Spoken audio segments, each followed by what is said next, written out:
divonis 15 tahun penjara. 8 tersangka dengan kasus tindak pidana korupsi di PT Asa mencapai 13,7 triliun rupiah. Dilansir dari CNBC Indonesia, kasus mega korupsi besar-besaran lambat laun mulai terungkap belakangan ini. Dalam 5 tahun terakhir, ada 3 kasus korupsi terbesar yang merugikan negara. Tak main-main, total kerugian negara yang dilakukan oleh oknum tak bertanggung jawab tersebut nyaris menyaingi dana yang diselewengkan oleh banyak pihak dalam kasus BLBI, yaitu Bantuan Likuiditas Bank Indonesia. Adapun 3 kasus korupsi terbesar di Indonesia, diantaranya yang pertama yaitu Surya Darmadi dengan kerugian ditaksir mencapai 78 triliun rupiah, lalu mega korupsi Asabari dengan nilai 23 triliun rupiah. Selain itu, ada pula Jiwasraya dengan kerugian masing-masing 17 triliun rupiah.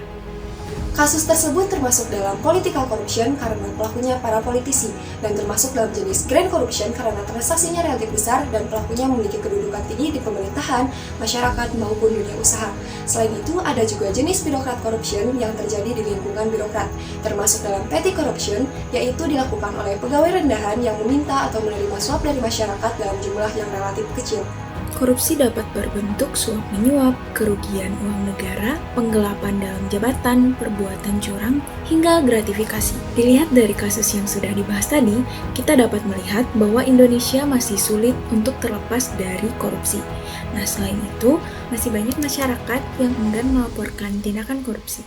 Dibuktikan pada survei yang dilakukan Lembaga Survei Indonesia LSI pada tahun 2021, dari 1.201 ASN yang disurvei, ada 23,8% yang mengaku kecil kemungkinan untuk melapor jika terjadi penyelewengan atau korupsi. Pemberantasan korupsi di Indonesia tidak akan pernah berhasil tanpa adanya peran serta masyarakat, salah satunya dengan cara melaporkan dugaan tindak pidana korupsi. Dengan sistem pengaduan yang baik, korupsi akan terdeteksi dan pelaku bisa ditindak tegas.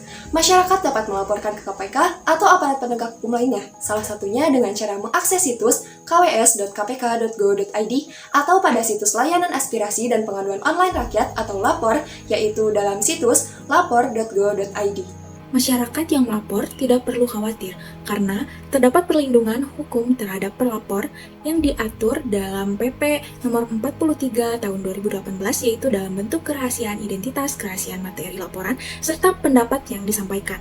Perlindungan secara fisik akan diberikan jika diperlukan agar pelapor merasa aman.